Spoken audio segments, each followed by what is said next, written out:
Кыргызстанда Касамин долбоорунун алкагында биринчи жолу Ош, Жалал Абад, Баткен облустарын аралап өткөн эң жогорку чыңалуудагы линия курулду. Линия жаздан тарта ишке түшөт.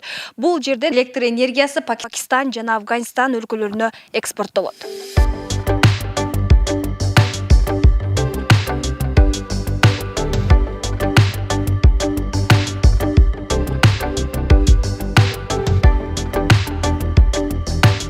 Касамин долбоорунун алкагында 456 чакырымды түзгөн жогорку чыңалуудагы 500 киловатт электр өткөрүүчү линиянын курулушу толук түрдө аяктады. Долбоор Ош, Жалал Абад жана Баткен облустарында ишке ашырылган. Андан ары электр чубалгылары Тажикстандын Согду облусуна карай өтүп кетет. Алар аркылуу Кыргызстан менен Тажикстан жыл сайын жайкы мезгилде өздөрүнүн арткан электр энергиясын Пакистан жана Афганистанга экспорттоп турмакчы. Бүгүнкү күндө бизде өзүбүздө электр энергия дефицит болуп атса, кантип экспортко чыгарабыз деген суроо ар бириңиздердин оюңуздарда турган болушу мүмкүн.